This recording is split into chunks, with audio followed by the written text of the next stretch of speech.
What's up, guys? Welcome back to the channel. Today is Monday, so that means that we're going to do our new comic book day top picks for October the 21st of 2020. But before I ramble too much longer, don't forget to hit the like and subscribe button and turn on that notification bell.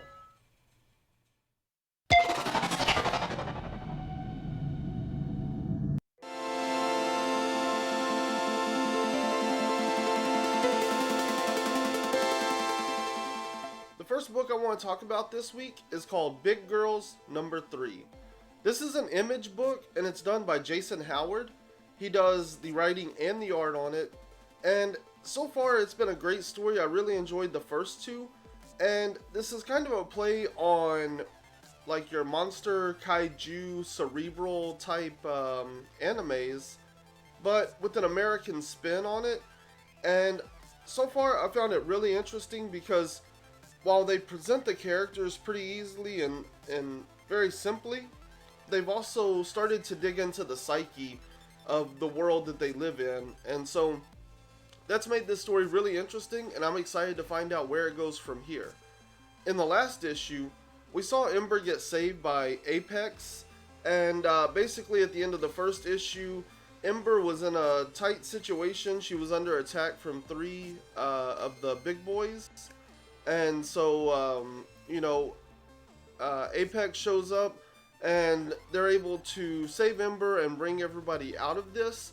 We also get this great scene where we find out that the government of the preserve is not necessarily as stand up as they have been presented, and they seem to only care about the people within their constituency, really.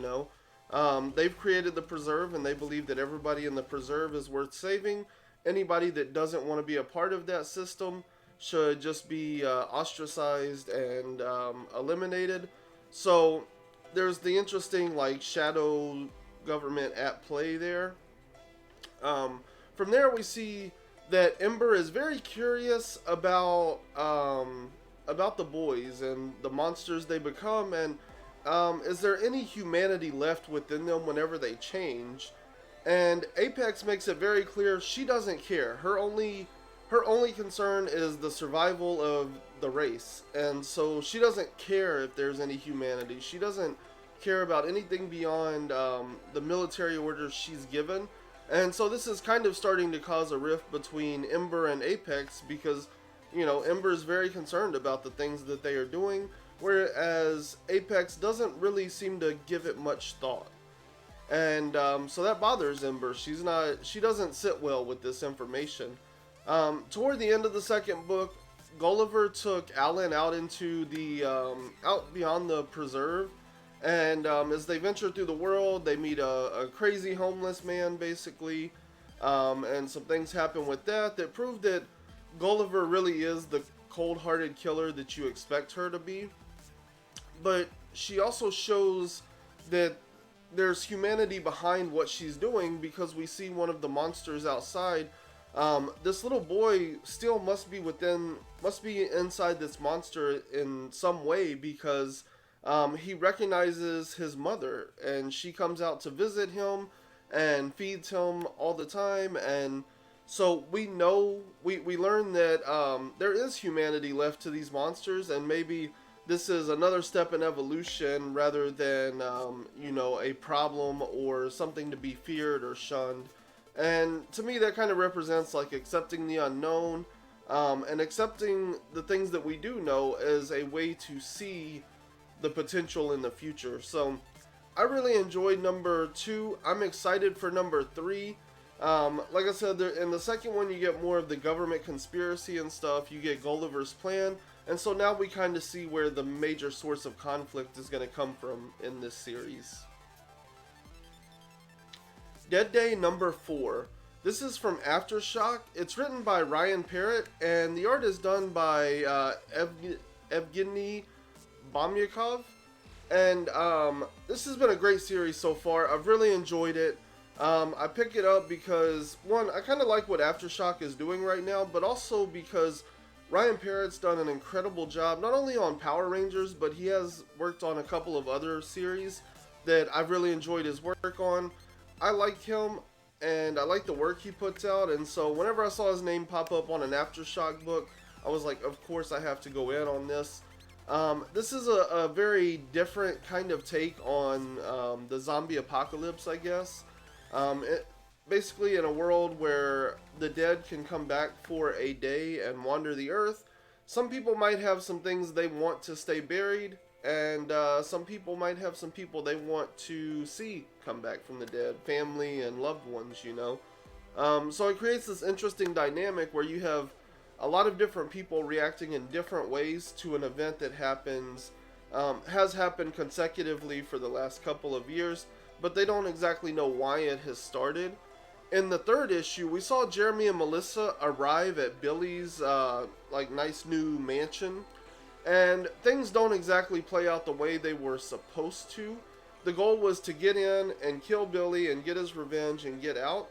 However, seeing Billy has brought up the past and kind of reminds Jeremy of what happened that night, that he was murdered in cold blood and betrayed by Billy. But Billy also reveals something interesting about Melissa and the fact that she never told Jeremy about their son. So this has some interesting implications. Unfortunately, Billy's guards come out and start firing shots, and as Melissa and Jeremy try to escape with their lives, we cut over to Lily, Brandon, and Zach. These are the three kids. They've been at this seance, and things are getting interesting here because Zach and Billy are being introduced to ghosts and the dead that are returning, and we're finding out from Lily a little bit about the cult and what exactly they want to do. Ultimately, it's to bring back this Widow Queen, which I'm not sure the exact significance yet. We haven't found that out. But we do know they're trying to bring back a very specific person. And so this is interesting because there's all kinds of sacrifices and other things that you would expect at a seance, you know. And seeing Zach and Brandon be introduced to these concepts and having them react to them has been very interesting. This is where we see a lot of the flashback with Billy and Jeremy, and that night they were robbing a boxer. They held him at gunpoint in an alley, and things don't go quite right, but they prove that they have each other's backs. But then whenever they get back to the garage and they start to split their earnings, I guess, that's when Billy pulls a pistol and shoots Jeremy in the head and takes him out. So definitely some betrayal there. I don't feel bad for what Billy's getting right now from Jeremy. He deserves it all. But it is an interesting twist on things because where it seems so clear cut, maybe things are a little more complicated than that.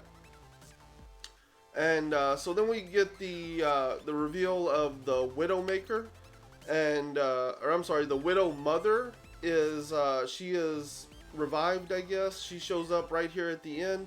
Lily and the other members of this cult are very surprised, very shocked, but they're also humbled because this is what they've been after, and for the Widow Mother to show up, it means you are chosen. So now they feel very special and very gratified in the fact that they are the chosen ones. And it'll be interesting how that effect ripples out into society as we see people struggle with grasping at what exactly is going on for Dead Day and what this all means, you know, on a more global scale. And from there we see Melissa and Jeremy. She shows up at the house where her husband Daniel and her daughter are at, and she shows up at the front door and he's all riddled with bullets. And so we see him, she seems very concerned that he's dying, and that's kind of an interesting cliffhanger because if the dead can come back on a day, but they can also be killed with regular bullets, I don't know, there's something interesting happening here, and I'm excited to find out what exactly this all means come October the 21st for Dead Day number 4. And the last Halloween themed book I have on my list is Something is Killing the Children number 11. I've been following this series from number 1. This is from Boom Studios, written by James Tynan IV, and the art's done by Werther Dell'Edera. It has been phenomenal all the way through. I want to recap a little bit of not so much what happened in issue 10, but kind of what has happened overall in this arc, because issues 1 through 5 was a story arc, and then 5 through 10 seemed to be another story arc. And so 11 will be kicking off the next story. And I just kind of want to go over what happened in that second story arc about House Slaughter, so that everybody remembers what we're going into with number 11. Because I do believe the stakes have been raised, and the story is about to get that much more grand. And so yeah, the second arc is House Slaughter. And in this one, we find out a lot about Erica and the house that she's working for. So the 6th issue, it opens with Erica at the hospital visiting James. He was shot right at the end of the previous story arc. And so he's in the hospital and he's on a ventilator or whatever. He has machines working for him. He's out cold.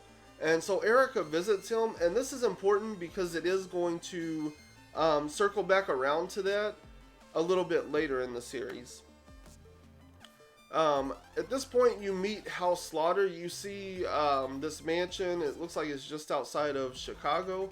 And whenever they go inside, you see everybody wears a bandana, sort of like Erica's, but there's a lady wearing a white one, and we see a dark figure in a suit. And this lets us know that there is an organization here, there are rules at play, and the most important thing we find out in this scene is that Erica is not a natural born monster hunter. She has been recruited. They refer to her as a stray.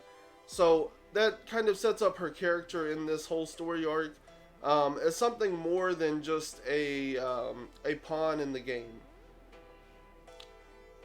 We meet Aaron Slaughter at the beginning of the next issue. He shows up and reveals himself to Erica as she's in the woods, and that's an interesting reveal because the way she reacts to him lets us know she knows who he is, she knows why he's here, but most importantly, she disagrees with everything that's going on, and she doesn't really see the point in him being here because how is he going to help? What is he going to do different from what she's doing? And they make it well understood that the problem is the situation is dire. So from there, they decide the best plan of action at this point to Aaron is he needs bait. And there's this little girl that was in the previous story arc. She had been in the cave with the other monsters whenever they were eating all the other children. She witnessed this. She has like Stockholm Syndrome and PTSD all rolled into one. And she's just a little rattled from everything that's going on. She's here coloring and stuff, and Aaron wants to use her not just as bait, but he has no concern or regard for what will become of her as this bait. Basically, he's admitting she's more of a sacrifice. At this point, we see James wake up, and the sheriff is in the hospital room with them, and the sheriff is pretty convinced that this is a problem that he needs to deal with, and he's been working on it, and he has figured it out, and he totally knows that this is aliens, and he just wants James to tell him the truth. Unfortunately, James can't tell him that truth because that is not the truth. The truth is there are monsters here, and they are hunting and killing these children, and the sheriff doesn't really seem that interested in this particular explanation. So from there we see Erica and Aaron are at the courthouse to pick up the little girl that Aaron wants to use as bait. But as he makes his move, Erica is quick to move in, and she gives him a total rib check that puts him out cold for a little while. And this is after he strikes an old lady with a cane, so he had it coming, and this is probably the standout moment in this series, or in this story arc, because it is, Erica's always kind of been anti-establishment, I feel, but with Aaron showing up and her outright rebelling to his face like this, for her to step in between him and the mission, definitely solidifies her point and her position against House Slaughter and what they've been doing for all these years. And then in a final moment, we see Tommy discover the dead bodies of some people that have been eaten by the baby monsters.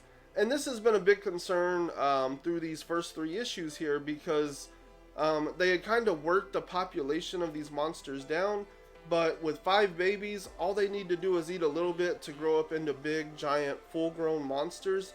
And this is a concern for Erica because they are quickly getting overwhelmed here. In the next episode, Erica shows up at the hospital to visit James now that he's awake. And he seems almost resentful because he doesn't feel like he was treated very well. He feels like he was just being used the whole time. And so when he wakes up in the hospital, he doesn't think that Erica has been there. She hasn't seen him. But as we saw in that opening scene, she did visit him, and she does seem concerned about James as a person, more so than he seems to think that she does. So I think that's an interesting dynamic, because James is having a lot of trust issues with Erica right now, because he doesn't know if he should or shouldn't believe her and everything that's going on. I think he definitely believes in the monsters and that they need to be stopped. But when Erica showed up at the beginning, she showed up as a hero. Like, everybody was expecting her to save the day. And here we are 9 issues later, and they're still like having the same ongoing problem. And so I think James kind of looks to that like, is she really the good guy? Does she really know what's going on? Does she really have this under control? And it brings up a lot of questions in his mind. But the one thing that Erica needs more than anything right now is James' trust in order to execute the plan she has to handle this situation and stop it before it becomes an even bigger problem. So in order to gain his trust, what she does is she tells the story of the night that she was saved by somebody from House Slaughter. And so we kind of get her origin story there. And it's really cool because a monster shows up, it's destroying her house. And as a young girl, Erica steps up, she grabs a knife, and she almost takes out this monster on her own before a representative of House Slaughter shows up and finishes off the monster and saves her. Except in this case, this person's able to basically capture the monster and put it into her toy squid. So that's the squid we've seen her running around with, that she talks to sometimes. It seems to have the half-living monster trapped inside of it that showed up at her house that night, that she was rescued by House Slaughter. And so Tommy gets caught at the end of this issue. He's in the woods, and all these people around him get killed by these monsters because they won't listen and pay attention to what he's saying. And so at the end here, we see him holding a dead body, and the sheriff shows up and is ready to arrest him because he's obviously a murderer, except for there's a lot of things that happen with the monsters in the woods and everything else. And so Tommy's definitely frustrated, but he's kind of put in a bad position. He basically was set up, because you have to remember the sheriff and most of the adults in this town cannot see these monsters. So everything just looks like people are dying and getting ripped to pieces. So there must be like somebody murdering them. They don't know exactly what's going on. But this all kind of comes to a head in the final issue of this arc, because Erica and James show up at the school. They have their plan. They're reunited, they seem to trust each other again, and they're ready to do what they have to do in order to save the town. But Aaron is out back, and he puts a shot into Tommy's head, or in his neck, knocks him out cold. There's so many things like going on, so many complications. But at this point, Aaron is the bad guy, Erica's the good guy, and then there's kind of everybody else in the town that they're trying to protect. From that point, we see that there are monsters everywhere. They're starting to surround this gym because they brought all the kids' dead bodies here so that the parents could come in and identify them one by one. But now you have this giant gathering that also includes already dead bodies, and these monsters, the babies, were out back behind the school. And so now that they're a little bit bigger because of the dead bodies they ate, they're ready to eat everybody. So you have everybody outside the school right at the end of this issue. You have these monsters moving in on everybody. They kill this little girl in front of everybody. So the secret's kind of out at this point. And this is when Aaron finally acknowledges that everything that Erica is saying is right. Like, this situation is crazy. This is way out of hand. They're not going to be able to stop it. And he essentially tries to buy them time to escape by going in and fighting the monsters.